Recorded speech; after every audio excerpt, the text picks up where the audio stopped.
Muy buenas tardes a todos los presentes. Es con mucha alegría que abrimos la segunda etapa de conferencias y el Festival del Futuro de los Niños del Congreso Internacional de Cultura de Paz, Educación, Salud y Promoción de la Resiliencia. Agradezco a todos los patrocinadores, al equipo técnico de Brasil y de Costa Rica, a nuestros ilustres panelistas y moderadores por la construcción colaborativa del Congreso y por nos permitir compartir conocimientos, experiencias de vida que nos alienta a seguir avanzando en el cambio de conciencia, posibilitando transformación humana desde el ser, saber, hacer y estar. Les doy la más calurosa bienvenida. Le paso la palabra a la señora Liliana Guzmán. Muy buenas tardes. Un placer y un privilegio estar en esta tarde en la cuarta jornada del Congreso Internacional de Cultura de Paz, Educación, Salud y Promoción de la Resiliencia. El tema que desarrollaremos esta tarde es promoción de la resiliencia y la cultura de paz en las escuelas, colegios y comunidades. Me complace presentar a los ilustres panelistas que desarrollarán este tema durante la jornada de la tarde. La señora Yariela Quiroz, directora de la Secretaría Técnica de Red Nacional de Cuidado y Desarrollo Infantil. La doctora Sandra Gusal, académica e investigadora de la Universidad La Salle. El doctor José Miguel Giraldo, de la Secretaría de Juventud de la Alcaldía de Medellín, Colombia. La doctora Solange de Farías Andonadi, representante para Centroamérica y el Caribe de WICOM. Tendrá a cargo la moderación de esta importante mesa la doctora Eugenia Rodríguez, de la Universidad Castro Carazo. Éxitos en esta jornada. Muchísimas gracias. Muy buenas tardes a todos y todas las personas que nos acompañan el día de hoy. Quiero darles la más cordial bienvenida a este espacio en el que estaremos compartiendo sobre el tema que nos ocupa el día de hoy, que es promoción de la resiliencia y la cultura de paz en escuelas, colegios y comunidades. En este espacio vamos a contar con la participación de los panelistas, a quienes les iré dando la palabra para que puedan proceder con su intervención. Vamos a iniciar con la licenciada Yariela Quiroz Álvarez. Muchas gracias, muy buenas tardes. Bueno, para seguir, agradecerle a la doctora Solange la invitación que nos hace la Secretaría Técnica de la Red Nacional de Cuidado y Desarrollo Infantil, y también darle un caluroso saludo desde acá, desde Costa Rica, a mis compañeras y mi compañero panelista. Como ya me presentaron quienes me antecedieron, mi nombre es Yariela Quiroz y soy trabajadora social de profesión y actualmente directora de la Secretaría Técnica de la Red Nacional de Cuidado y Desarrollo Infantil, y me siento totalmente afortunada y agradecida de estar aquí el día de hoy en el Congreso Internacional de Cultura de Paz, Educación, Salud y Promoción de la Resiliencia. Me voy a tomar unos minutos para contarles qué es la Red de Cuidado. La Red de Cuidado fue creada con la finalidad de establecer un sistema de cuidado y desarrollo infantil de acceso público, universal y de financiamiento solidario, que articula las diferentes modalidades de prestación pública y privada de servicios en materia de cuidado y desarrollo infantil, para fortalecer y ampliar las alternativas de atención infantiles. Con la conformación de la red, hace más de una década aproximadamente, se da un paso importante en la articulación de programas de desarrollo infantil temprano con los que cuenta el país. Por ejemplo, ya desde hace más de 60 años se brindan los servicios de SENSINAI del Ministerio de Salud. El Patronato Nacional de la Infancia brinda servicios mediante convenio con organizaciones, y el Instituto Mixto de Ayuda Social, que es la institución, una de las instituciones más nuevas en la familia, subsidia a familias en pobreza y pobreza extrema para que sus hijos e hijas puedan acceder a servicios de cuidado y desarrollo infantil. Como pueden ver, se trata de 3 instituciones ejecutoras: PANI, IMAS y Sensinay, a las cuales también se le suman los gobiernos locales a través de las municipalidades que en alianza con otras instituciones públicas y privadas tienen funcionando la modalidad de cuidado y desarrollo infantil denominada SECUDI municipales. A estas se suman otras alternativas como hogares comunitarios, centros infantiles diurnos de atención integral, los IDAI, los Sensinay y los centros privados. Asimismo, es importante señalar que durante estos años, para fortalecer la atención, hemos incorporado más recientemente otra modalidad denominada Casas de la Alegría. Esta modalidad tiene su origen en la zona sur del país y nace como un referente a la necesidad que tiene la población indígena que se traslada desde Panamá a Costa Rica todos los años en época de cosecha cafetalera para brindar servicios de cuidado y desarrollo infantil a sus hijos e hijas. Como ustedes pueden ver, cada una de las modalidades de atención surge en un momento histórico particular, desde los hogares comunitarios en los años 90, los Sensinay con más de 60 años de servicio, y los SECUDI municipales a partir del año 2012. Pero es hasta en marzo del año 2014 que fue aprobada la ley número 9220 que crea la Red Nacional de Cuidado y Desarrollo Infantil, y a partir de este momento hemos trabajado una serie de iniciativas para fortalecer la gestión del programa. Hoy tenemos listo un sistema de información para la población beneficiaria de los servicios, así como un sistema georreferenciado de los centros infantiles. Continuamos con un trabajo de implementación en los SECUDI municipales y se avanza fuertemente en el fortalecimiento y la construcción de nuevas casas de la alegría. Se trabaja también en la creación de un mecanismo de copago que dará inicio a la aplicación de los instrumentos de la calidad de los servicios, entre otras acciones que por cuestión de tiempo me voy a limitar a comentar. También es importante comentarles que en materia de financiamiento, tal como lo indica nuestra ley de creación, la ley 9220, se recibe un 4% de todos los recursos anuales ordinarios y extraordinarios del FODESAF, que es el Fondo de Desarrollo Social y Asignaciones Familiares. Además, se cuenta con recursos del Patronato Nacional de la Infancia y recursos propios del Sensinay. En la red de cuidado tenemos una responsabilidad de avanzar progresivamente hacia una universalización de los servicios de cuidado y desarrollo infantil, y sabemos que los recursos con los que contamos se vuelven insuficientes. No es posible con esta cantidad de recursos atender a toda la población, subsidiar a todos los niños y niñas que requieren los servicios, pero por eso mismo estamos avanzando hacia la creación de un sistema de copago que permita no solo la atención de la población en pobreza extrema y pobreza, sino también de la población en situación de riesgo y vulnerabilidad, y avanzar hacia un sistema de capas medias. Nuestro trabajo en la red es motivado por razones que son bien conocidas por ustedes, y es básicamente la imperiosa necesidad de invertir en nuestros niños y nuestras niñas, atendiendo que el capital humano es el recurso más valioso para una sociedad, y que el desarrollo y la potencialización de este capital humano impacta de manera positiva en la economía del país y por ende en todas las dimensiones sociales, sanitarias, educativas e institucionales. Además, comprendemos que la primera infancia es la etapa en la que mejor se desarrollan las capacidades humanas, habilidades, destrezas, capacidad de análisis, comprensión, así como todos los aspectos concernientes a la salud mental, que es un elemento sumamente decisivo en la definición y construcción del futuro, ineludiblemente de nuestra capacidad de afrontar de manera positiva asuntos desafiantes que mal manejados podrían conducir al fracaso.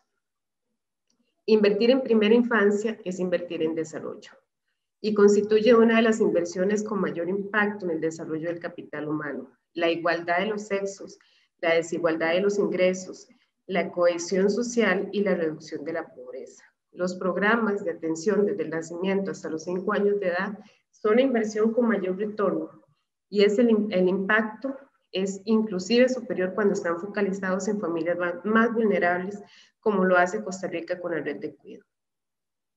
Asimismo, desde la función pública, nuestro esfuerzo en primera infancia está enmarcado en los objetivos del desarrollo sostenible, específicamente el objetivo 1, fin de la pobreza, el 3, salud y bienestar, el 4, educación de calidad, el 5, igualdad de género, y el 10, reducción de las desigualdades. Todo este marco de introducción sobre el programa tiene la finalidad de que ustedes puedan comprender la estructura organizacional del país en materia de cuidado infantil, pero más allá de este asunto formal, que podamos comprender la necesidad de nuestro país y de todos los estados del mundo de invertir en primera infancia como alternativa para avanzar hacia el desarrollo de nuestros pueblos. Y acá es importante comprender que se impacta en la vida de las personas y de manera clara en la capacidad del ser humano de sobreponerse eventualmente a situaciones desafiantes, complicadas, de dolor y salir exitosamente adelante. Me refiero básicamente a la resiliencia, es decir, a esa capacidad que tenemos de adaptarnos satisfactoriamente luego de experimentar situaciones que no esperábamos o que son inusuales en nuestra vida cotidiana.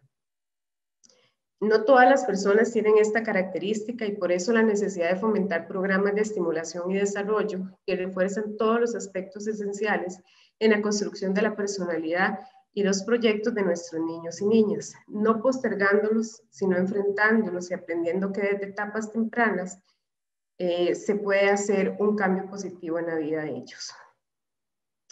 Para ello es necesario que los sistemas de atención infantil en América Latina trasciendan de una visión de cuidado a una visión de cuidado, y no meramente institucionalizado, sino una visión más integradora de cuidado y desarrollo infantil.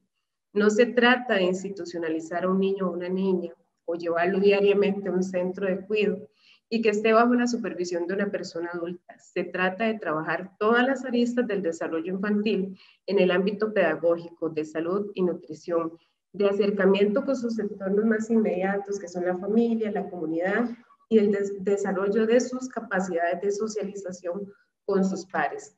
El brindar una infraestructura de calidad y materiales para su desarrollo. No se trata tampoco meramente de cuidar, se trata de impactar en todos los ámbitos de la vida de los niños y las niñas. Esto es trabajar en la resiliencia. Esto es prepararlo para todas las situaciones de vida, buenas y no tan buenas. Esto es crear bases y capacidades. Esto es trabajar en la inteligencia y no desde un plano memorístico, sino desde nuestras capacidades emocionales y de reacción clara, oportuna y adecuada. Esto es, en el mejor de los sentidos de la palabra, resiliencia para nosotros. En esta construcción de capacidades, influye de manera impresionante la promoción de las acciones de corresponsabilidad social de los cuidados y de crianza positiva. Sobre la corresponsabilidad social de los cuidados, decir que es importante que no solo el Estado participe como financiador o facilitador del acceso a estos espacios. Aquí se requiere también del compromiso de las familias, del compromiso de las comunidades, de la empresa privada y de los gobiernos locales. En este sentido, la conformación y consolidación de la red de cuidado ha sido de gran importancia. Este programa tiene como uno de sus objetivos promover la corresponsabilidad social de los cuidados mediante la participación de diversos sectores sociales. En este momento de crisis y de emergencia por pandemia del COVID-19, el papel de la red de cuidado ha sido fundamental con la adopción de medidas que no solo benefician a los niños y a las niñas, sino que también posibilita que sus padres y madres y personas cuidadoras puedan seguir trabajando en época de pandemia. Desde la red de cuidado se ha tratado de mantener el funcionamiento de todos los servicios de cuidado con el fin de que estas familias puedan continuar con sus estudios. Aquí tengo que decir que reconocemos el arduo trabajo que han hecho cada una de las alternativas de cuidado que conforman la red y se han puesto, como decimos aquí en Costa Rica, la camiseta y han cambiado las formas en que veníamos ejecutando el beneficio y hemos dado paso a nuevas estrategias que han fortalecido totalmente el trabajo y la atención de la pandemia. La Red Nacional de Cuidado y Desarrollo Infantil en este momento es el principal apoyo del Estado costarricense y de las empresas privadas en materia de equilibrar el trabajo del cuidado infantil en el hogar y fuera de este.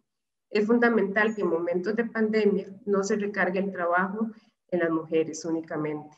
Cuando los niños y las niñas pasan mayor tiempo en sus hogares, se generan responsabilidades propias del cuidado que en la mayoría de las ocasiones deben atender las mujeres. Esto ha generado siempre una discusión permanente y que se mantiene en la actualidad acerca de la distribución del tiempo entre hombres y mujeres y la desigualdad en asumir las tareas del hogar. Lo anterior porque siempre las mujeres han asumido un papel de cuidadoras de todos los integrantes de la casa, de las personas menores, de las personas adultas mayores y de las personas con discapacidad. Más tiempo de los niños y las niñas en el hogar debido a la emergencia nacional provocada por el COVID también implica mayor tiempo de las mujeres frente a estas tareas. En el mismo orden de ideas que nos ha llevado, que me ha llevado a esta intervención, ¿cómo vamos a lograr un cambio? ¿Cómo lo hacemos? ¿Cómo damos vuelta a la página y comenzamos desde lo que tenemos a construir un nuevo paradigma? Todas esas son preguntas que nos hacemos acá en la Red Nacional de Cuido y no cabe la duda que debemos agregar 3 componentes principales: las prácticas inclusivas, las prácticas pertinentes y las prácticas de calidad. Sobre todo la primera, es indispensable no dejar a nadie atrás. Esto es una tarea permanente, es inaceptable que se continúen perpetuando prácticas discriminatorias y evidentemente excluyentes de las personas que tienen alguna condición especial. El desarrollo infantil en este sentido debe ser para todos y para todas, desde los niños más pobres hasta aquellos que tienen mayores posibilidades económicas de costear sus servicios.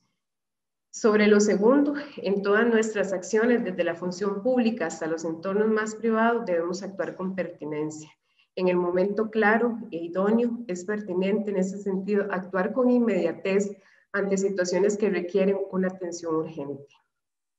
En los últimos años hemos realizado como Secretaría Técnica de la Red de Cuido un trabajo arduo en la construcción de una serie de estándares esenciales de la calidad de los servicios para el cuidado y desarrollo infantil. Esta construcción ha sido conjunta y es parte de un análisis de los principales retos que tenemos en el sistema de cuidado y desarrollo infantil en América Latina y en Europa. Rápidamente quiero compartirles que contamos con 5 dimensiones de la calidad de los servicios y el cuidado infantil: salud y nutrición, el área pedagógica, talento humano, infraestructura y seguridad, y gestión y administración. Todo es enmarcado en 3 ámbitos que igualmente en la siguiente diapositiva me permitiré agregar: lo estructural, la gestión y lo sumarial. El primero es relativo a los servicios, el segundo haciendo énfasis en la necesidad de trabajar en red y de integrar actores, y la tercera recordándonos un elemento que es esencial y cuál es la importancia del contexto en el desarrollo de los niños y las niñas. Como el tiempo es reducido, no me puedo detener acá para cada una de estas dimensiones, pero quizás por medios virtuales pueda compartirles esta información. Lo que quiero transmitirles es que todo esto influye en las capacidades que se generan en los chicos y en las chicas de manera directa y en la manera en que afrontarán los problemas en sus etapas siguientes de vida. La resiliencia debe ser el norte, pero para ello debemos estar convencidos y convencidas de que las herramientas las trabajamos desde el primer mes de vida del niño y la niña, y muchísimo antes, desde que el niño y la niña se encuentren en el vientre de su madre. Finalmente, creo que ya estoy sobre tiempo.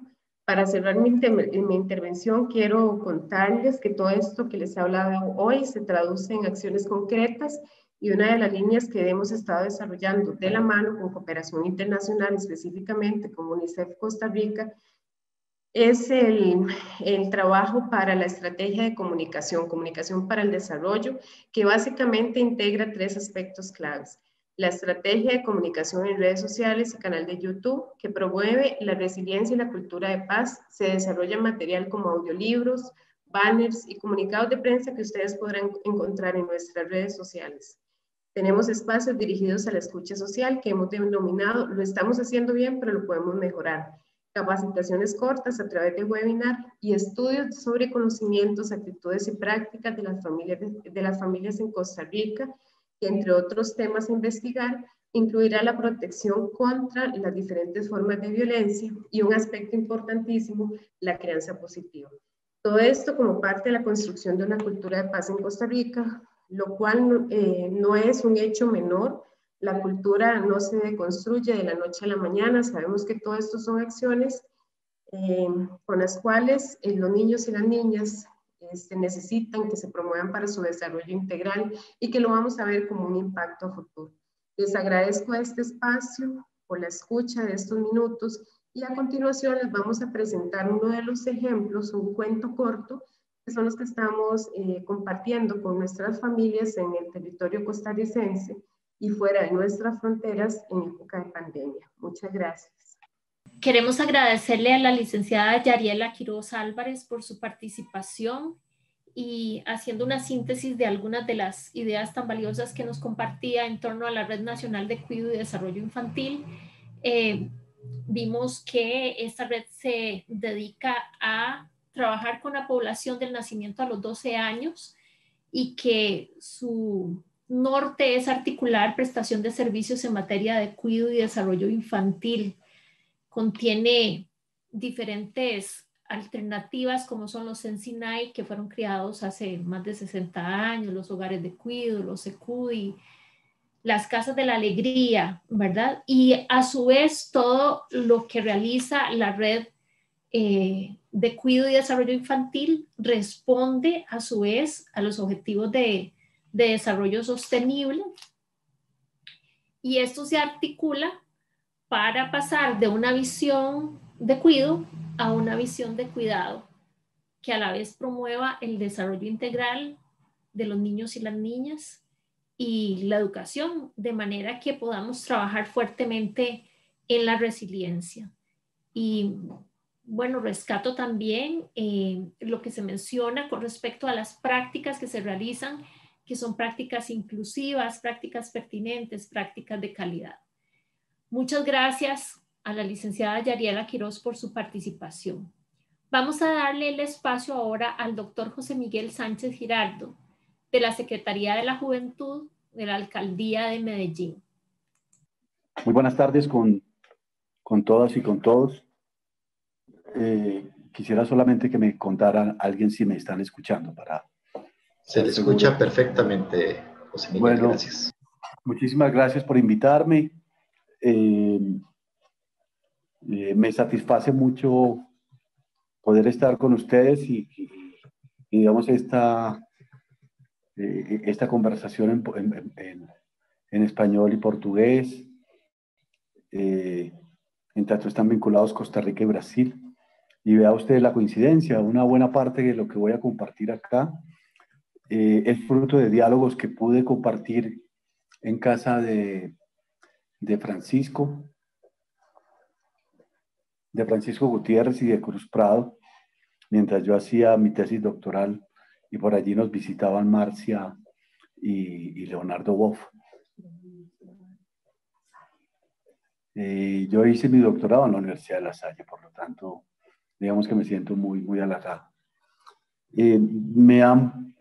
Me he propuesto conversar con ustedes y compartir alguna experiencia, una reflexión sobre lo que ha sido mi accionar como educador, como político, y que tiene una circunstancia, digamos, una condición, y es en mi condición de haber sido parte de la guerrilla colombiana en los años entre el 80 y el 90.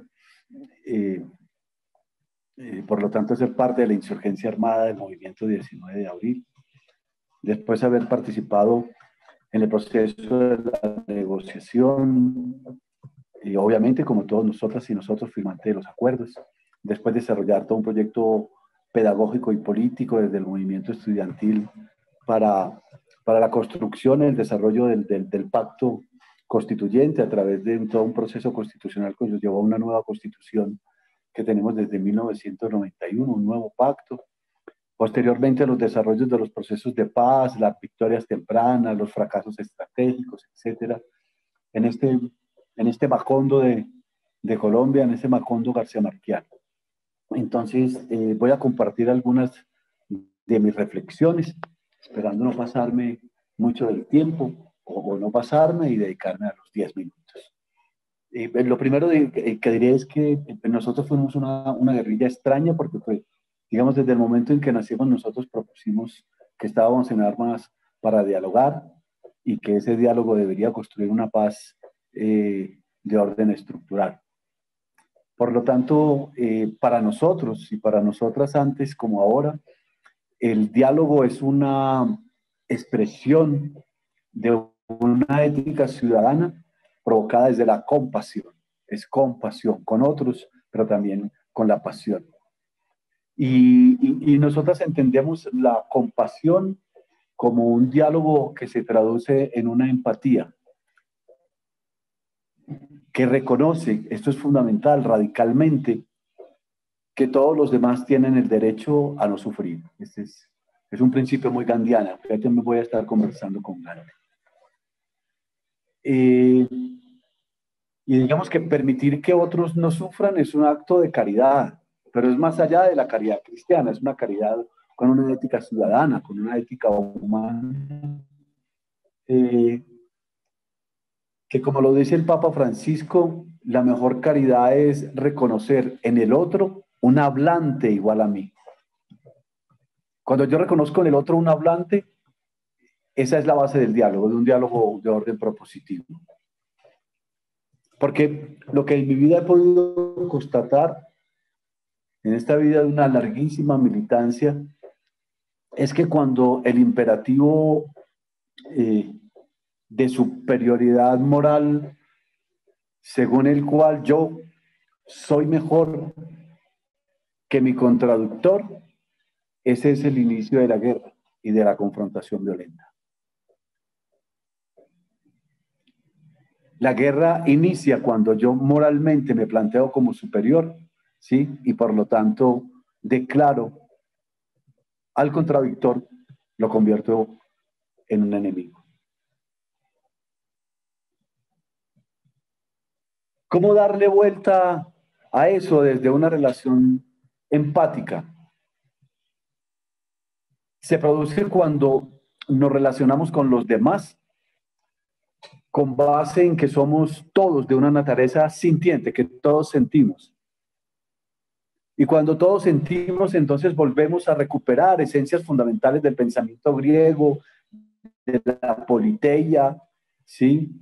En Platón, y volvemos a recuperar y a sembrar elementos sustantivos del diálogo, la paz, que son resilientes desde hace 2500 años, como son la verdad, la belleza y la bondad. Y son ellas, la danza de la verdad, de la belleza y la bondad, son los que provocan y posibilitan el atributo de la compasión como base de la tolerancia. Yo tolero a los otros no porque soy mejor, sino porque tengo capacidad de amarlos en su diversidad. Es decir, la compasión es la base de la tolerancia, es la base del amor, es la base de la paciencia, es la base del perdón, que es el camino a la felicidad. Pero ¿cómo entendemos el perdón hoy? En un país con decenas de millones de víctimas. Creo que hay que entender desde una justicia transicional que se trabaja con base en la ética, en que el perdón es un atributo bondadoso que la víctima, un don que le concede al victimario, para que el perdón no es que lo conceda a la víctima, sino que la víctima le traslada el don para que él se pueda perdonar y también pueda caminar. Y para que pueda caminar el camino de la felicidad conjuntamente con el ofendido. Así pues, la preocupación compasiva por los demás no es un asunto reducible a la esfera de lo privado, sino que cuando todas nosotras salimos de lo privado, ¿sí? Y vamos a lo público, lo que estamos es construyendo un nuevo ágora para dedicarnos a conversar. La conversar y el diálogo son elementos fundamentales para poder hacer eso que nosotros hemos venido llamando, que en este panel se llama la resiliencia. Así pues, la compasión y el diálogo para quienes venimos de la guerra y nos hemos convertido de alguna forma en sembradores de paz y de convivencia, la compasión es un cultivo de la virtud. Y la mayor virtud ciudadana que existe es el diálogo, que significamos en el ágora, es decir, en la política. Por eso el teatro de operaciones de la guerra en Grecia es la tragedia. En la guerra, el foro, la paideia, no tiene existencia. Por eso la mayor manifestación de amor está en el diálogo y sobre todo en el diálogo político, que es el que construye los devenires colectivos. Y por eso es tan necesario que de nuevo los poemas hagan parte de la construcción política de una nueva dimensión humana. Así pues, el diálogo es una apuesta con pasión. Es decir, es la compasión y el diálogo son actos no violentos en acción. Así entonces, el diálogo tiene una dimensión de orden ético. Es decir, el diálogo como acción no violenta se legitima a sí mismo. Nuestra experiencia como exguerrilleros nos lleva 30 años después de haber hecho los procesos de negociación, nos lleva a reconocer que la paz es fruto de la negociación, del diálogo, de la compasión. Y que el alma de la negociación es el diálogo. Y esto es muy interesante, porque no sé si ustedes sabrán, espero que no hayan tenido relación con las armas, es que el elemento fundamental de un arma también se le llama alma. Es decir, hay almas para matar y hay almas para la vida. Un elemento no violento es poder convocar esa alma para la paz.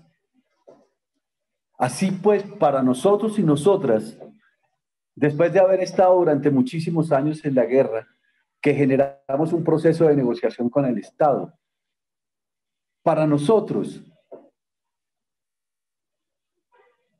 hoy, la paz y la no violencia son la revolución. Para nosotros y nosotras, exguerrilleros y exguerrilleras, la paz es fruto de la transformación positiva de las condiciones de desigualdad y de injusticia. Es decir, no es una paz boba, es una paz con justicia estructural, que posibilitan la no violencia. Ahora, para que haya una transformación estructural no violenta, se requiere que haya participación de la población, sobre todo de la población que no ha sido actora en el conflicto, sino víctima, y que participe en igualdad o en mejores condiciones que quienes hemos posibilitado la violencia o quienes hemos participado del conflicto.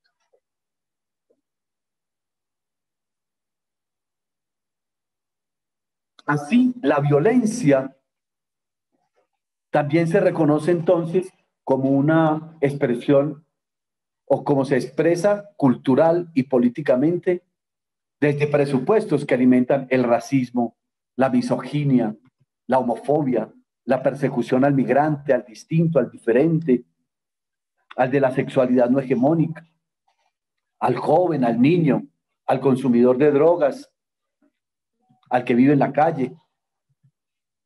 Por eso para nosotros y nosotras exguerrilleros, después de tantos años de caminar sobre estos elementos de paz y dispuestos a seguirlos caminando, la verdad, la justicia, la reparación, la no repetición, van de la mano con una reforma estructural del Estado que agencia un estado de cosas inconstitucional de carácter ético y social.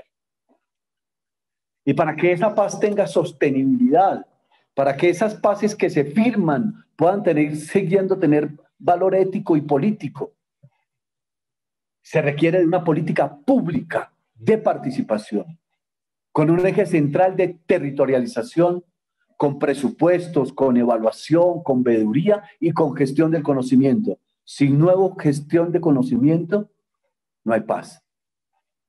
Es necesario inclusive que seamos capaces de pasar de esas paces sostenibles a paces sustentables, que como dice el Papa Francisco en Laudato Si, se garantice que todas y todos podamos vivir en una casa común, donde el agua sea un ordenador político del territorio y la vida, y no solamente un producto que se compra y que se vende.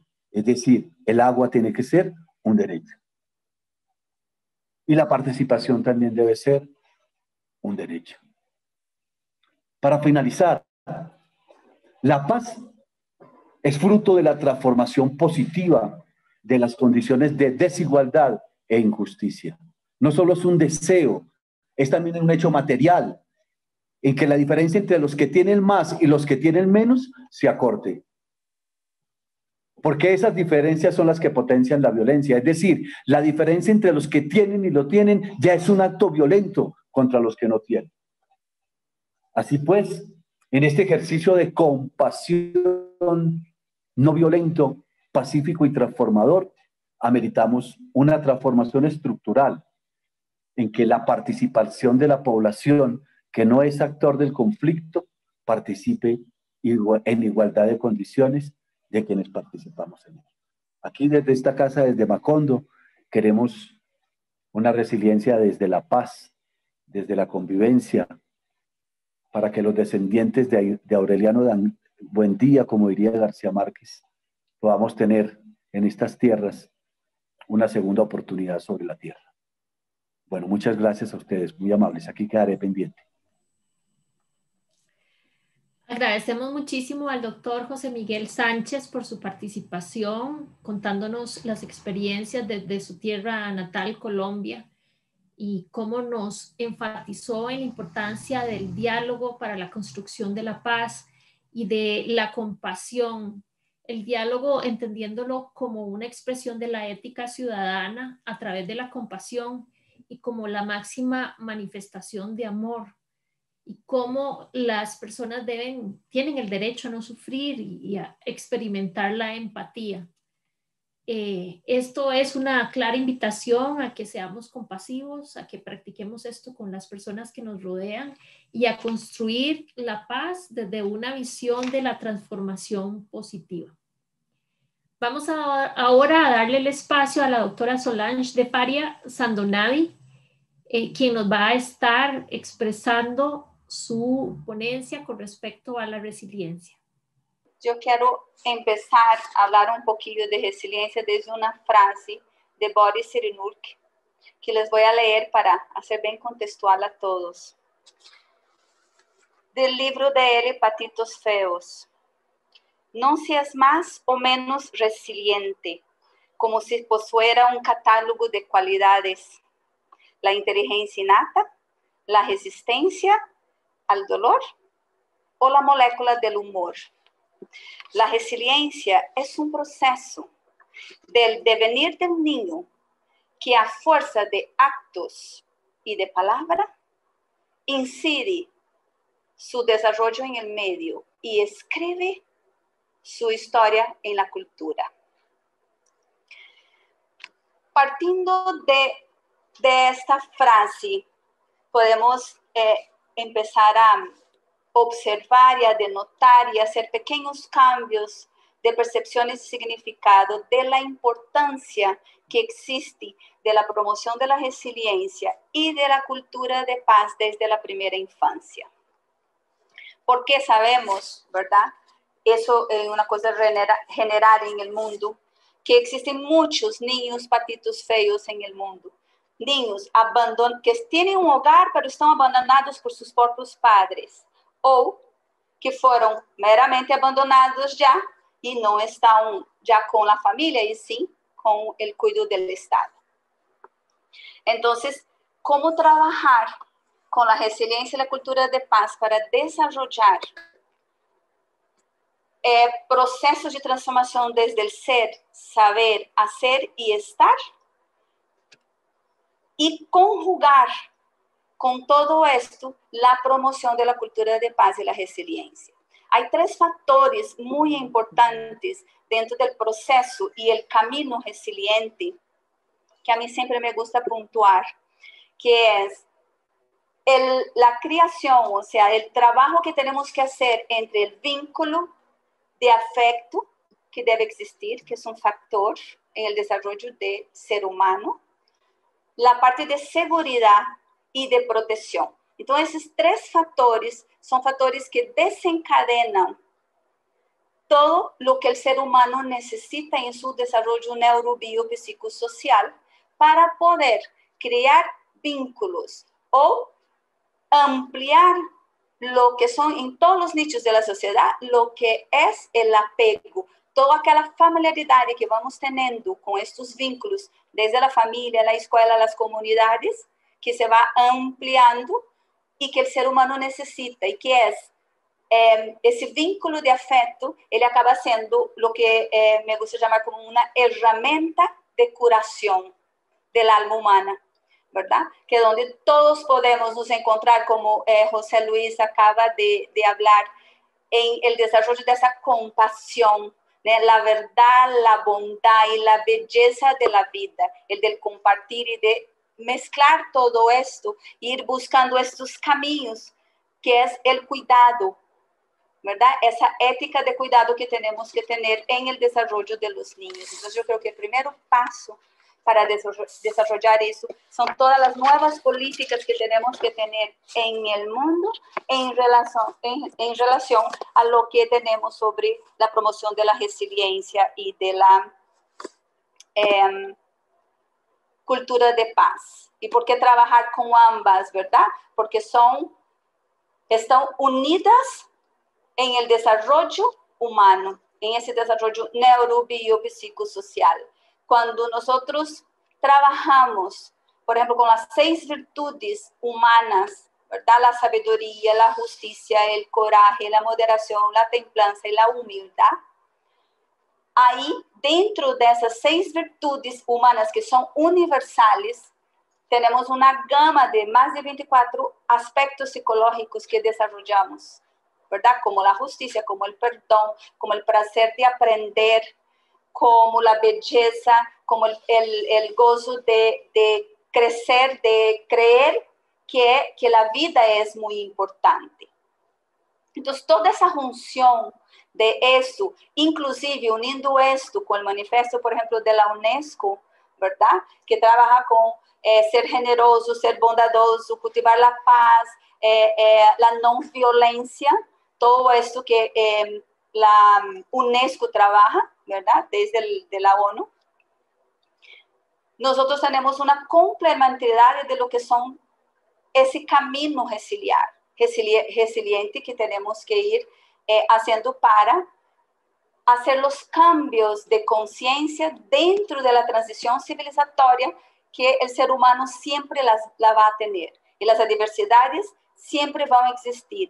Pero yo creo que todo el proceso y lo que nosotros construimos como procesos resilientes, ellos dinamizan desde la parte social, ¿verdad? Personal a la parte social y nos amplían lo que nosotros buscamos como seres humanos, ese desarrollo y esa transformación significativa, ¿no?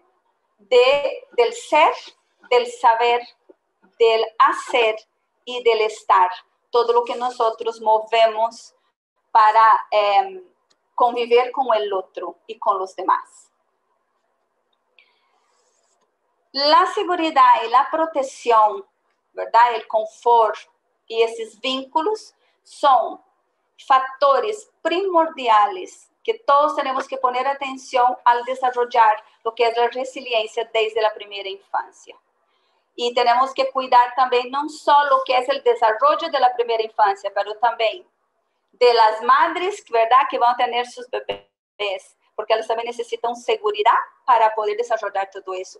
De las personas que cuidan, ¿verdad? Que están en los centros de cuidado, de desarrollo de la primera infancia, como Jariela nos comentó todo, del programa de red de cuidado, el Sensinay, las casas de la alegría y todo esto, también tenemos que poner atención en ese apoderamiento de ese proceso resiliente, de ese proceso de cultura de paz a esas personas también que puedan apoderarse de la teoría, de la ciencia y de la vida real, de cómo utilizar todos esos conocimientos, la ciencia, la tecnología, el arte, la música, para desarrollar y seguir promoviendo comunidades, escuelas, colegios sustentables, autoorganizativos y promotores de cultura de paz. ¿Verdad? Ese es un punto súper importante. Siempre nosotros acabamos creando resistencia y no resiliencia. porque es una forma natural del ser humano, ¿verdad? Y la constitución ya cerebral del propio ser humano, de colocar una resistencia. Cuando nosotros cambiamos la resistencia a una resiliencia, ya tenemos un proceso mucho más avanzado, porque nosotros estamos abriendo un nuevo camino de percepciones y significados hacia lo que es la resiliencia, esa capacidad de comprender, observar, intuir y actuar sobre mi adversidad y la de los demás, que nos permite concluir todo el proceso de amplitud, de promover la cultura de paz y la resiliencia. Entonces, ese es el primer paso. Yo sé que estoy ahí ya quedando con mis 2 minutillos para ir cerrando, pero yo quería colocar 2 o 3 puntos que creo que es súper importante. ¿Por qué desarrollar resiliencia y cultura de paz en escuelas, colegios y comunidades? Yo creo que el primer paso es el primer paso porque estamos en un momento de transición civilizatoria y siempre será necesario, ¿verdad? Cultivarmos lo que es la esencia del ser humano, desde el ser, del saber, del hacer y del estar, en procesos de desarrollos saludables, ¿no? Autoorganizables, sustentables y promotores de cultura de paz. Porque como ya hemos escuchado desde el principio que empezamos en esas jornadas de conferencias, desde el 27 de agosto hasta el día de hoy, en la mañana también escuchamos eso, la paz empieza en la mente del ser humano, al igual que la guerra. Entonces, mejor cultivemos el pensamiento y la responsabilidad de promover la cultura de paz y la resiliencia. Esa posibilidad que nosotros tenemos como seres humanos de transformarnos, ¿verdad? Y seamos capaces de tener comunicación global, cooperación entre todos, sociedades y comunidades más resilientes, autoorganizativas, resilientes, promotoras de cultura de paz. Todo ese proceso só será posible con un intenso trabajo que tenemos que hacer a nivel de alianzas entre todos los países, entre los gobiernos locales, los gobiernos internacionales, todas las agencias, las fundaciones, que empecemos a trabajar, ¿verdad? Con proyectos, con programas, con las comunidades, conociendo sus talentos, sus habilidades, todo el potencial que todos los nichos de la sociedad tienen. ¿Y qué tiene que entregar, verdad? Para ir modificando esos espacios. Entonces, para ir cerrando, yo quiero leer una frase de resiliencia que yo la escribí y me gusta mucho, que yo creo que va a cerrar todo lo que estoy hablando.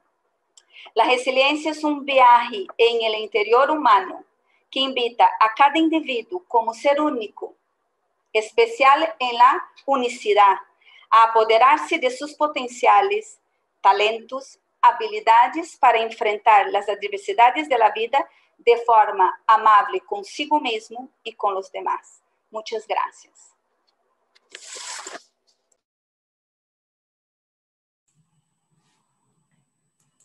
Agradecemos la presentación de la doctora Solange de Faria Sandonadi, con lo que nos conversó sobre la resiliencia y la cultura de paz y cómo empezar a desarrollarla desde la primera infancia. Nos hizo un recorrido por lo que es el camino resiliente y enfatizó en la importancia del vínculo de afecto, de la seguridad y la protección para crear apegos seguros como una herramienta de curación del alma humana. También nos habló de la importancia de la ética del cuidado en el desarrollo de la niñez. Nos mencionó las virtudes humanas como un elemento fundamental a desarrollar desde los primeros años y también de la importancia que tiene el hacer cambios de conciencia en esta sociedad civilizatoria que estamos viviendo. Me gustó mucho el aporte que hizo con respecto a las comunidades como entes promotoras de cultura de paz y lo que habló de la importancia de hacer alianzas entre gobiernos nacionales y locales, diferentes organizaciones, para construir tanto la resiliencia como la cultura de paz. Y cierro la síntesis de lo que nos expuso la doctora Solange con la frase que ella mencionó diciendo que la paz empieza en la mente del ser humano. Muchísimas gracias por su participación. Pasamos a la última participación de la doctora Sandra Gousal. Bueno, buenas tardes a todos. Mi nombre es Sandra Gousal. Estoy muy agradecida de participar de este evento.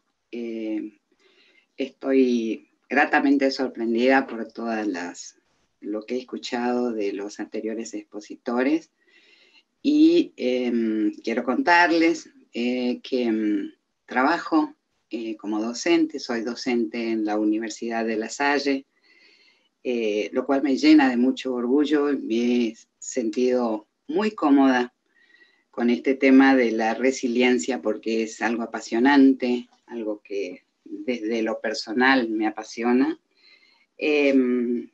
También contarles que dentro de la universidad existe un portal de atención psicológica que se maneja o en el que nos manejamos en algunos casos, bueno, en la mayoría de los casos, en forma voluntaria, algunos colegas que así de manera voluntaria contribuyen con el trabajo social que realiza el portal. La universidad se maneja, o mejor dicho, trabaja basándose, y quiero leerlo para no dejar ningún punto por fuera, y ya quienes conocen la universidad saben que esto es así. Trabaja en base a 4 ejes transversales. Los 4 ejes transversales son: el primero, la lucha contra la pobreza y la exclusión social. El segundo eje es la ecología y el cuidado de la vida. La comunicación, la cultura y la diversidad es el tercero. Y relaciones vitales y espiritualidad, que sería el cuarto de los ejes. Dentro de este ámbito, en el portal de la universidad, se ha venido trabajando, y específicamente lo sé desde algunos años, en el que fui honrada con la tarea de dirigirlo. Obviamente todas las necesidades que la población tiene para hacer uso de o ser beneficiado por la atención en la salud mental por colegas, es muchísima, en realidad es muchísima la demanda que generalmente esto genera cuando se trata de un lugar, un ambiente donde se puede llegar a recibir, quizás no de manera clínica, la atención psicológica que por ahí podría esperarse, pero sí desde la contención y desde la compasión, y trabajando justamente por quien así lo necesita. Es así también que además de eso se ha trabajado desde una de las cátedras que yo en este momento con orgullo dirijo, o con orgullo enseño en esta universidad tan querida. El portal tiene un ambiente que lentamente fue creado como para trabajar en terapia de juego, donde ese es un lugar que bueno, ahora en pandemia y en todas estas circunstancias que estamos viviendo, no ha podido ser verdaderamente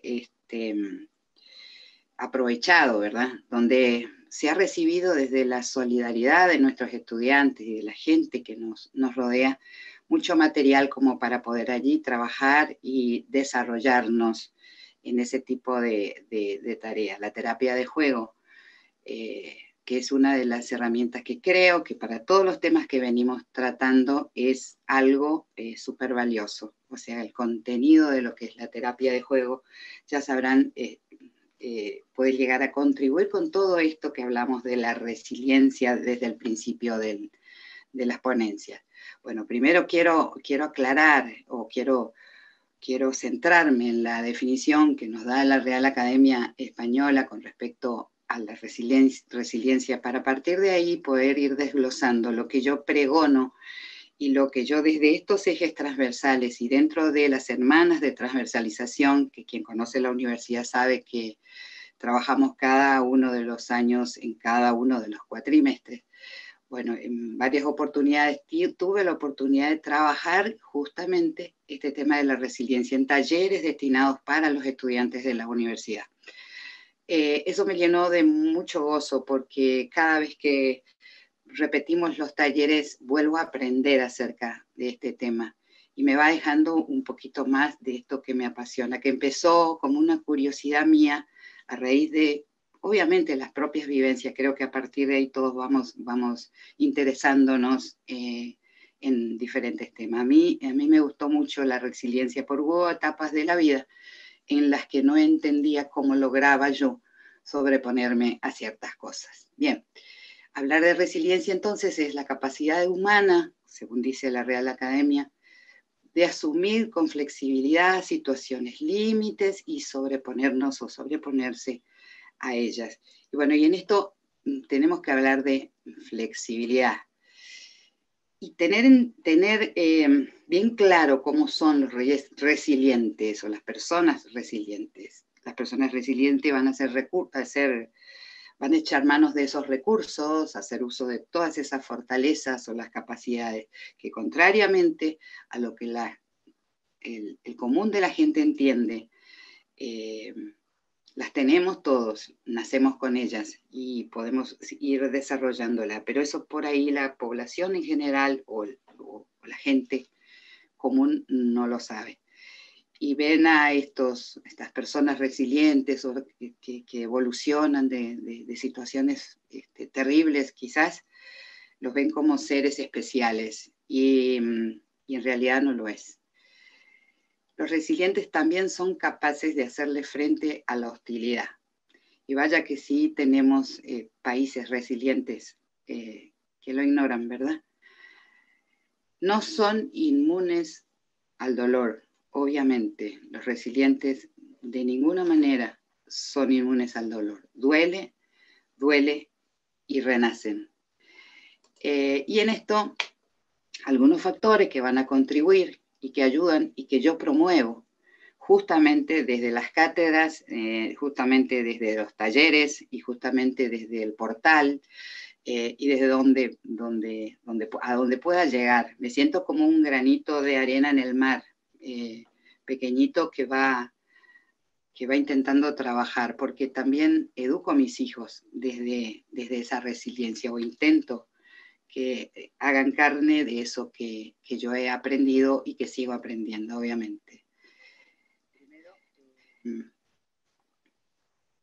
El autoconcepto positivo, y es algo que hay que trabajarse, y hay que trabajar el autoconcepto positivo desde la niñez, ¿verdad?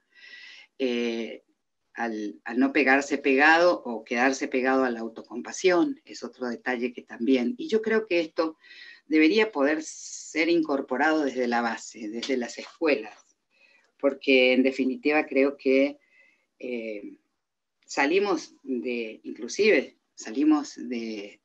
la formación secundaria siendo analfabetos emocionalmente. O sea, en ningún colegio se enseña desde el principio este tema del autoconcepto, este tema del manejo de las emociones, la inteligencia emocional, la asertividad, el locus de control, el desapego, sobre todo el desapego. Nos aferramos y enseñamos a nuestros hijos a aferrarse quizás a cosas y a situaciones y a personas. Y creamos seres dependientes, seres flojos, seres sin ese autoconcepto positivo que por ahí puede ser lo que podríamos llegar a sembrar desde la más tierna de las infancias y trabajar sobre todo desde el embarazo y antes también, antes de la concepción. Entonces, creo que todos estos factores que se podrían llegar a trabajar y se podrían llegar a incluir dentro de algo cotidiano, así como nos enseñaron a lavarnos las manos con el tema de la pandemia, enseñarnos a no ser autocompasivos, a mantener la inteligencia emocional, o sea, difundir esto de la inteligencia emocional y tratar de que el común de la gente entienda de qué se trata. Sí, la resiliencia es como un tema porque es una palabra rara y que fue incorporándose, pero no sé si el concepto total de la situación o de eso que significa es comprendido y es entendido como algo alcanzable, absolutamente alcanzable. Otro de los puntos es intentar ver cómo producir, cómo conseguir eso. Primero, ir enseñándole que no todas las situaciones pueden ser controladas, ¿verdad? Y también ir haciendo el control, o el autocontrol, o el control de emociones, y siendo muy inteligentes y hábiles para ir descubriendo las situaciones, y en esto como perpicaces. No sé si fue la palabra justa que utilizó Solange, o la palabra, no sé si es la misma. Fomentar la independencia justamente desde la relación de la no carencia, ¿verdad? Sentir que estamos ligados, y eso sí, tiene que ver justamente con el vínculo de que también nos hablaba Solange. El sentido del humor cuenta mucho, claro, es muy difícil sonreír cuando las cosas van mal, pero sí, una vez que han sucedido, es posible llegar a recordar cosas que se han hecho, que se han dicho, desde el humor y desde el buen humor, ¿verdad? Ser creativos, tener iniciativa, es parte de lo que nosotros deberíamos fomentar, los que sí estamos en un mano a mano tratando de descubrir esto de la resiliencia. La creatividad, la moralidad, digamos, bien entendida, y la ética. Y me refiero a una ética socrática, esa del concepto del bien, felicidad del alma, y la concepción de que lo bueno, lo útil, a la felicidad, ¿verdad? Bien, ante esta adversidad, y también lo había comentado Solange, existen dos caminos. Y uno de los caminos es justamente reprimir todo aquello. Recibo, pero no lo acepto. O no lo recibo, y mucho menos lo acepto. Ese sería un camino. El otro camino sería el de la resiliencia, donde me preparo, me adapto, hacemos una adaptación y un ajuste sobre la situación y me sobrepongo y comienzo a crecer y a evolucionar. Eso es lo que nosotros debemos trabajar. Yo creo que esa es la parte más importante de quien está conociendo el tema y que quiere difundirlo, ir haciendo esa preparación. Y la preparación comienza desde la niñez, ¿verdad? Y ahí es donde por ahí hacemos un poco de agua en el tema.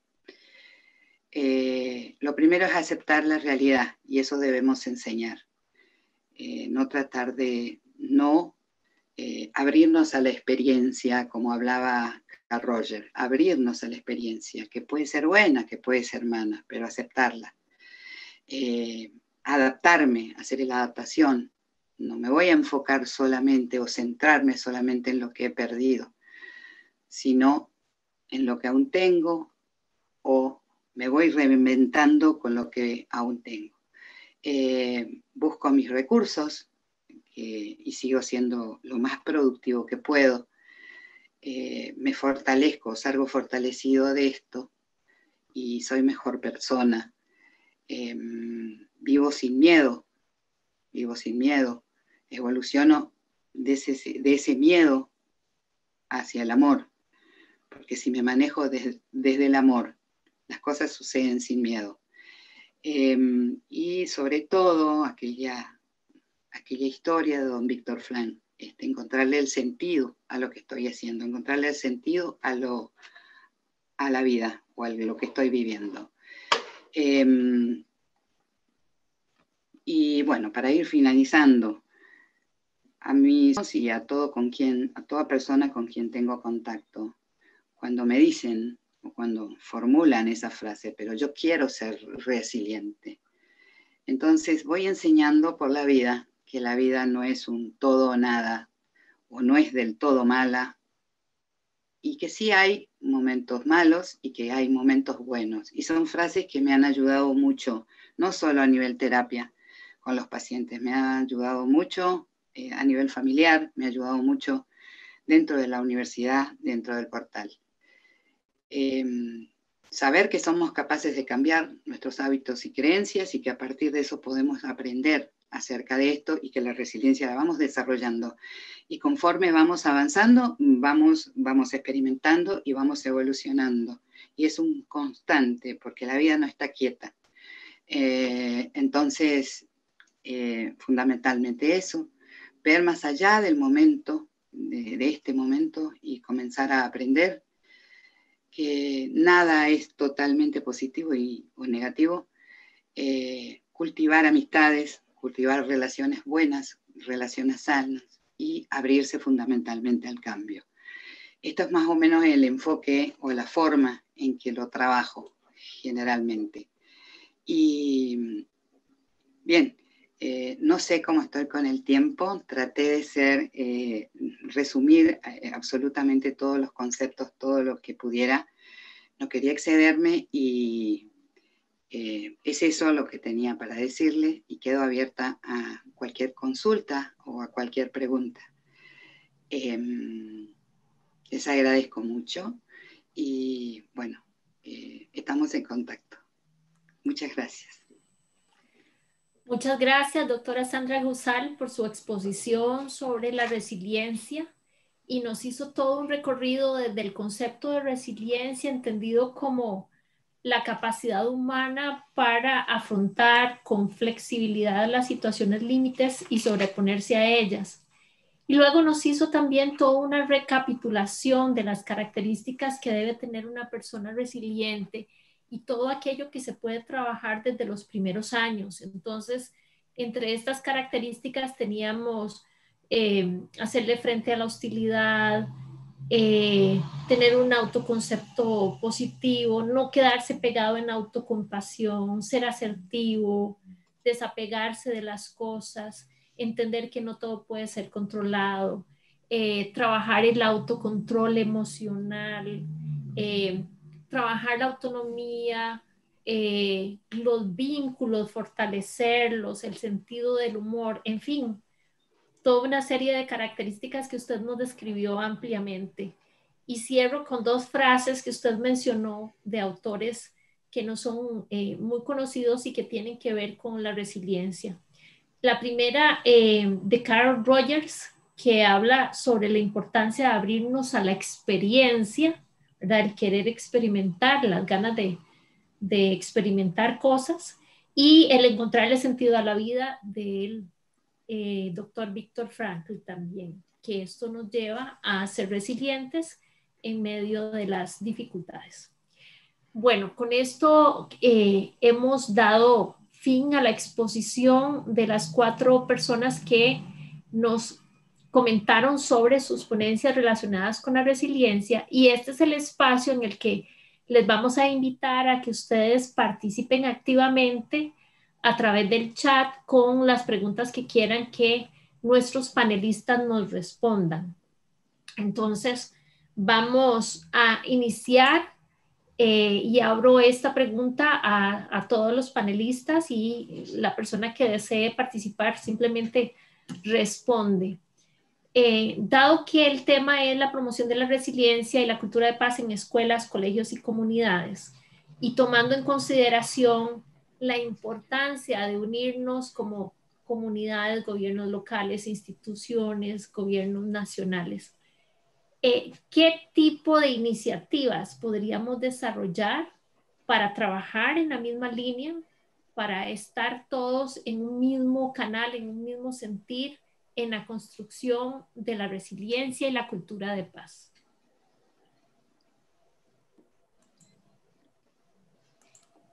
Lo dejamos abierto a los panelistas, a la persona que quiera responder.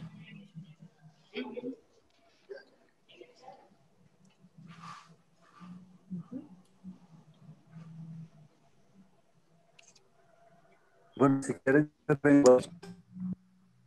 Adelante.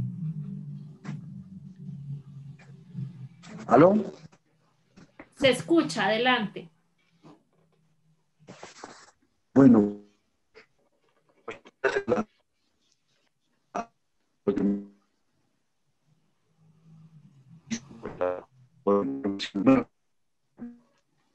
que es fundamental el apoyo. Yo la dejé medianamente estudiada, pero digamos, no hay actos resilientes de orden global, ni una fórmula planetaria para la resiliencia.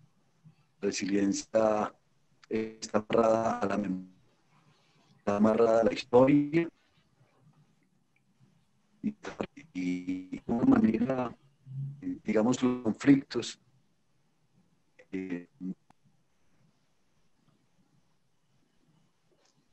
Tenemos dificultades de sonido con el doctor José Miguel. Creo que se ha desconectado en este momento. ¿Alguna de las personas del resto del panel que quiera comentar sobre lo que estábamos preguntando anteriormente? ¿Cómo unimos las iniciativas? Ah, bueno, por aquí está don José Miguel nuevamente. A ver si ahora lo logramos escuchar. Volvemos a la pregunta, ¿cómo unimos las iniciativas de organizaciones, comunidades, gobiernos locales, gobiernos nacionales para trabajar en forma conjunta en torno a la construcción de la cultura de paz y la resiliencia? Don José Miguel, continuemos. Sí, estaba un poco contándoles de la... Entonces yo creo que la resiliencia en ámbito territorial necesita una fortísima participación de las comunidades, de las organizaciones sociales, de los proyectos de derechos humanos, de las universidades, de la educación formal y la no formal. Yo en particular me hago pocas esperanzas con el Estado constructor de resiliencia. La encarnación de un poder tan absoluto como el que tiene el Estado cartesiano, un Estado de 500 años, me parece que él es el provocador de menos resiliencia que existe. Y entre otras cosas porque sobre él recae el poder que el constituyente privado les hemos dado y el monopolio de las armas. Cosa que entiendo que es muy, muy difícil comprender de alguna manera, digamos, para contextos como el costarricense, ¿sí? Pero absolutamente dramáticos para nosotros en Colombia. Sí, para nosotros en Colombia. Voy a para ponerles solo un ejemplo que da de alguna manera vergüenza, ¿sí? Nosotros asistimos a un proceso, a un plebiscito convocado por el gobierno colombiano para que decidiésemos hace 4 años, hace ya 2 años, 4 años, si los acuerdos de paz deberían ratificarse o no. Y este país se dio el lujo de decir por primera vez en el mundo que no está de acuerdo con la paz. Y a renglón seguido, después de con una organización de 50 años, después de construir unos acuerdos, en medio de la mayor dificultad. Y a renglón seguido, el candidato presidencial, actual presidente de la República, gana las elecciones, no me lo vas a creer, con una consigna: voy a volver trizas la paz. Y lo hizo. Por eso a veces nuestro tono es poco resiliente, pero somos amantes de la paz, radicalmente pacíficos, pero también queremos que no nos lleven a pensar lo contrario. Esos son los contextos en los que estamos. Durante la pandemia, de la pandemia, querida Sandra, han matado 317 líderes y lideresas asesinados por grupos paraestatales o parapoliciales. Por eso para nosotros la resiliencia es un acto para transformar el contexto, para que los que no tengan, tengan, y los que tienen mucho, tengan menos. Es un acto poético en tanto somos capaces de cambiar las estructuras. Por eso creemos en la resiliencia del Papa Francisco, en el que tiene absolutamente claro que el pecado mortal es el capitalismo. Y si no cambiamos este modelo de desarrollo, entonces no vamos a poder adaptarnos al cambio climático. Y nosotros decimos, el mayor acto de amor que cada una de nosotros tenemos, 7.900 habitantes del resto del planeta, es ser capaces de cambiar un modelo de desarrollo para podernos adaptar al cambio climático y poder tener una casa para todos. O sea, la resiliencia para nosotros va más allá del taller y hacemos talleres. Pero que seamos capaces de actuar localmente. Una acción en lo local para que pueda servir en lo global. La ética del gorrión. Cada uno poniendo su espalda contra el pecho, levantando sus patitas para poder sostener el pedacito de cielo que cabe de la tormenta que se nos viene y que vamos a poner. Eso es resiliente, pero para poder transformar la sociedad. Ok. Muchísimas gracias por su participación. Sí. Eugenia, voy a completar y seguir aquí, ver que puedo hablar de la pregunta rápidamente. Yo creo que el Congreso, ¿verdad? Es un ejemplo de cómo nosotros podemos empezar a trabajar con las comunidades locales, internacionales y todas las organizaciones para empezar a hablar de cultura de paz desde las universidades, las comunidades, las políticas públicas y todos los sistemas y nichos que existen en la sociedad realmente para promover cultura de paz y promoción de la resiliencia, ¿verdad? Donde podamos ampliar el tema desde la vida, ¿verdad? Traer la teoría, la ciencia, el arte, la música hacia la vida real, a todo aquello que nos puede ser protagonistas, ¿verdad? De todas las acciones y responsables de los pensamientos y sentimientos que nosotros generamos en el entorno nuestro, ¿verdad? De uno internamente y hacia todo lo que es la comunidad. Yo creo que el primer paso y el Congreso, yo creo que es un ejemplo de esto. Todo lo que podamos unirnos en esa construcción colaborativa que está haciendo el Congreso, donde todas las personas, ¿verdad?, están fraternamente dando su tiempo, hablando sobre promoción de cultura de paz y resiliencia, pero no solo para que quede aquí, y sí para que fluya en nuevas alianzas y trabajos que podamos hacer con las comunidades, con las universidades, que son agentes transformadores, las escuelas, los colegios y todo lo que ya hablamos en la mesa. Así es una responsabilidad de todos y todas. Voy a finalizar con una pregunta que tenemos por acá. Dice, buenas tardes. ¿Cómo podemos trabajar en forma asertiva con los niños la resiliencia? Resultaría interesante comenzar con los adultos, especialmente los docentes, con la cultura de paz y la resiliencia. ¿Hay proyectos que incluyan trabajar con educadores? Ok, voy a contestar eso. Sí, existen proyectos, ¿verdad? Aquí en Costa Rica tenemos un proyecto UCOM de comunidades autoorganizativas resilientes, promotoras de cultura de paz, donde nosotros trabajamos con la escuela, todos sus colaboradores, incluyendo, ¿verdad?, los docentes, las familias, los niños y la comunidad.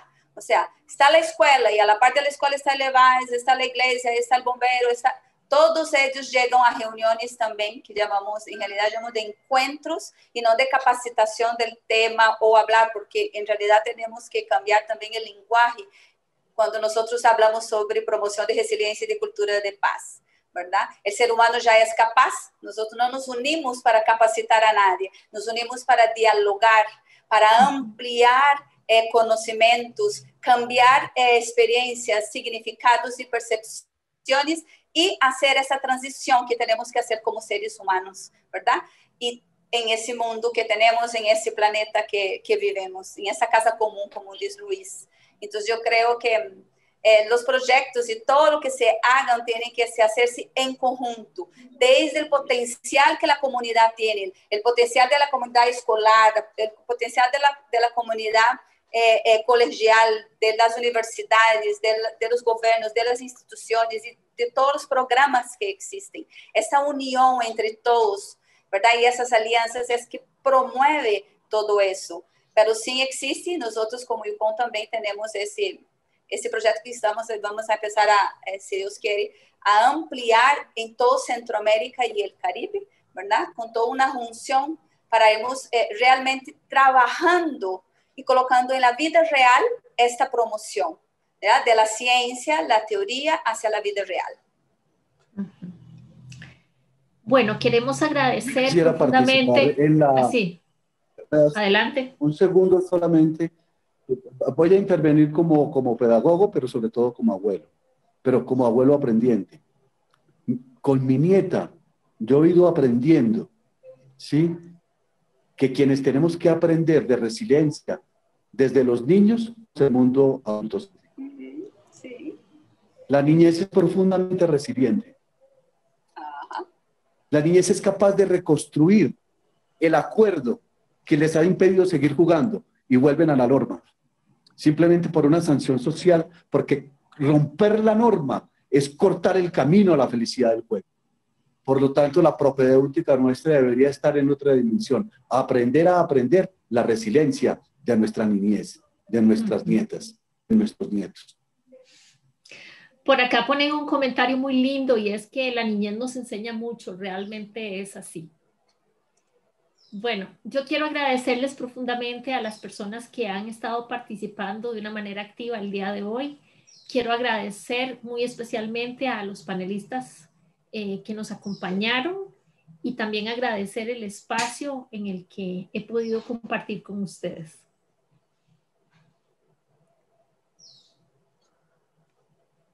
Buenas tardes. Yo les agradezco a todos los panelistas, a la señora Yariela Quiroz, la directora de la Red de Cuido Nacional de Costa Rica, a la doctora Gonzalo, al doctor Luis, al doctor José Miguel, a la doctora Eugenia, por estar en esta tarde, y doy por encerrar la conferencia de esta tarde, agradeciendo a todos, y los esperamos mañana, al igual al horario de Costa Rica, a las 10 de la mañana, con más conferencias, después a las 2 de la tarde con más conferencias, y a las 4 de la tarde, hora de Costa Rica, para el Festival del Futuro de los Niños, y a las 5 de la tarde, hora de Costa Rica, para la clausura del Congreso. Les agradezco a todos y nos estamos viendo en breve. Muchas gracias. Muchísimas gracias por la invitación. Muchas gracias.